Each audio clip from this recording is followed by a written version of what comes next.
Sekolah menengah itu sudah berdiri selama puluhan tahun. Lorong-lorongnya dipenuhi suara pintu yang berderit dan jendela tua yang kadang terbuka sendiri saat tertiup angin. Salah satu kelas di ujung lorong, kelas 9B, adalah kelas yang terkenal dengan sebuah bangku kosong di sudut belakang. Semua siswa dan bahkan guru tahu untuk menghindari bangku tersebut. Sudah menjadi semacam peraturan tak tertulis di sekolah bahwa bangku itu tidak boleh ditempati. Dimas, siswa pindahan dari kota lain, merasa asing dengan semua larangan itu. Di hari pertamanya, ia bahkan tak menyadari adanya bangku kosong tersebut, hingga salah satu teman sekelasnya, Ardi, menegurnya. "Kamu tahu kan, jangan pernah duduk di sana." Dimas menatap bangku di sudut belakang tersebut, seolah tak ada yang aneh dengannya. Hanya sebuah bangku tua dengan ukiran kecil yang terlihat samar. Dimas bertanya, "Kenapa memang? Kamu takut hantu?" Ardi tersenyum kecut. "Lebih dari itu, dulu ada seorang siswa yang meninggal di sana. Namanya Bagas. Mereka bilang arwahnya masih ada di bangku itu, menunggu orang yang berani mengusik ketenangannya." Dimas terkekeh, merasa lucu dengan kisah yang menurutnya hanyalah bualan untuk menakut-nakuti anak baru. Tapi malam itu pikirannya tak bisa lepas dari bayangan bangku kosong di sudut kelas. Setelah hari pertama berlalu, rasa penasaran Dimas semakin besar. Sore itu, dia memutuskan untuk tetap tinggal di kelas setelah jam pelajaran selesai. Teman-temannya yang sudah pulang dan koridor sekolah mulai sunyi. Ia menatap bangku kosong itu dari kejauhan, mencoba membuang semua rasa takut yang muncul. Ia lalu berjalan mendekat dan duduk di bangku itu hanya beberapa detik. Tak ada yang terjadi, hanya keheningan. Dimas menghela napas lega, merasa dirinya sudah mengalahkan cerita hantu di sekolah itu.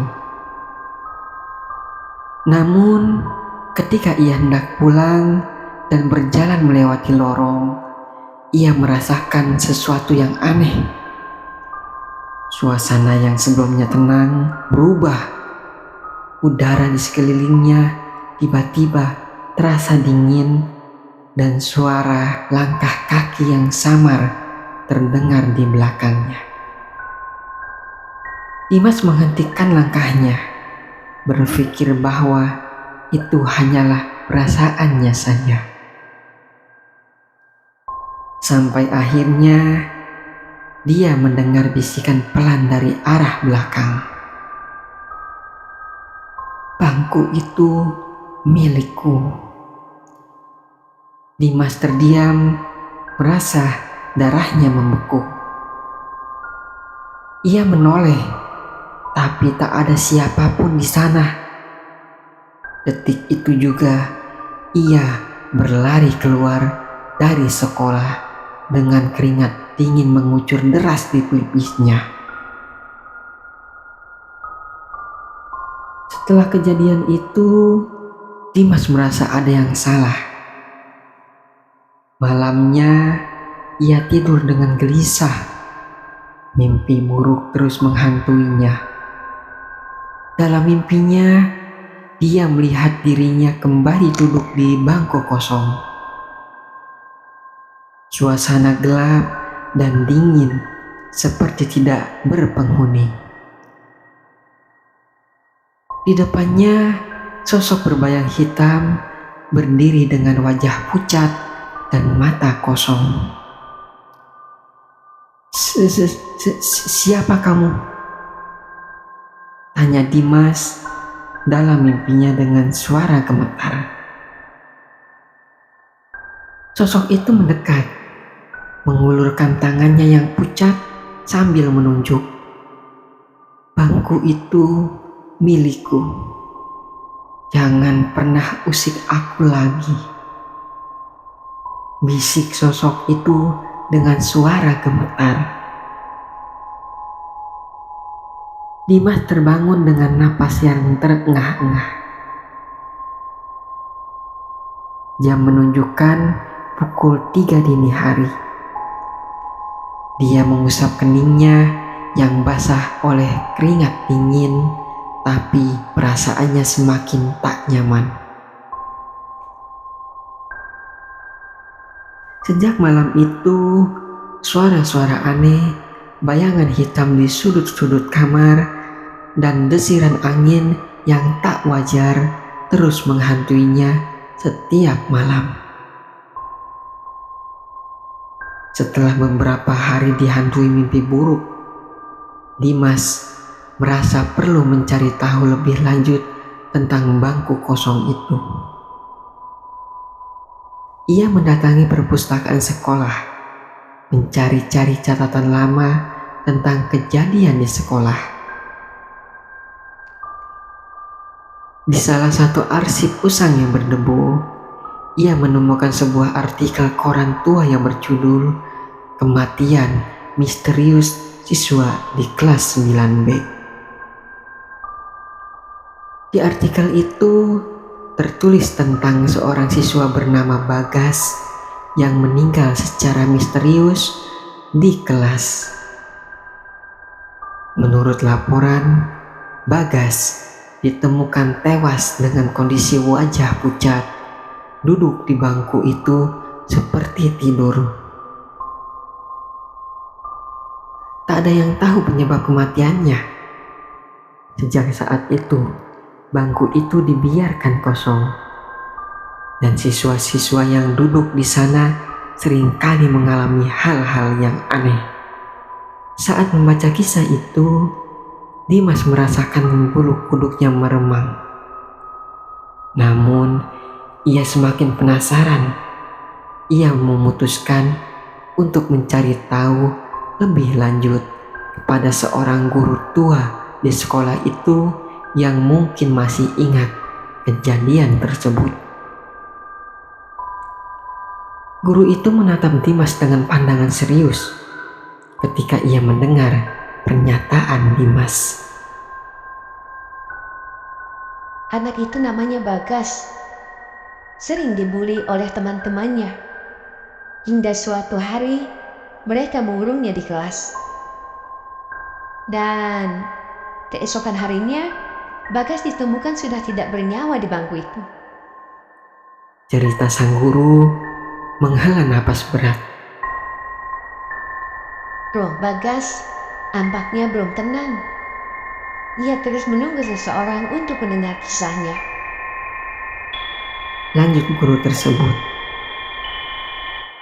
Malam itu, Dimas kembali ke sekolahnya. Kali ini dengan niat untuk menyelesaikan semua ketakutan yang terus menghantuinya. Ia masuk ke kelas 9B yang gelap dan sepi. Suara detik jam terasa nyaring di keheningan malam. Ia menatap bangku kosong itu, lalu dengan hati-hati ia duduk di sana.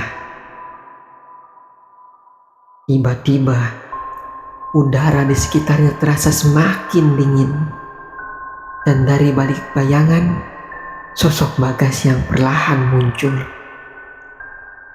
Sosoknya yang pucat dan hampa membuat Dimas merinding. kamu yang mengusik ketenanganku. Suara Bagas yang terdengar pelan namun penuh amarah. Dimas gemetar, namun ia mencoba menenangkan diri. Aku hanya ingin tahu, kenapa kamu terus berada di sini? Kenapa kamu belum pergi? Bagas menatap Dimas dengan tatapan yang penuh duka. Aku tidak bisa pergi karena aku masih terjebak dalam rasa sakitku. Aku dibully, aku dihina, dan mereka semua menertawakanku saat aku meminta pertolongan. Dimas merasa iba. Ia merasakan kepedihan yang begitu dalam dari suara Bagas. Aku minta maaf. Aku tak tahu apa yang harus aku lakukan. Tapi kalau kamu ingin seseorang mendengarkan, aku ada di sini. Dimas duduk diam, mendengarkan semua keluh kesah Bagas. Hingga akhirnya Bagas mengucapkan satu kalimat terakhir. Terima kasih, kamu sudah mendengarkanku. Dan perlahan sosok Bagas mulai memudar dan menghilang. Keesokan harinya, Dimas terbangun dengan perasaan yang jauh lebih tenang. Sejak kejadian itu, ia tidak lagi mengalami mimpi buruk atau diganggu oleh bayangan hitam. Meski begitu, bangku kosong di sudut kelas 9B tetap dibiarkan tak tersentuh. Semua siswa tahu bangku itu kini telah tenang, tapi mereka menghargai keheningan yang telah kembali. Bangku itu tetap kosong, namun kisah tentang setan bangku kosong masih terus hidup di antara kisah-kisah baru yang datang setiap tahunnya. Mengingatkan mereka akan kehadiran seorang siswa yang bernama Bagas yang pernah menanti seseorang untuk mendengarkan penderitaannya.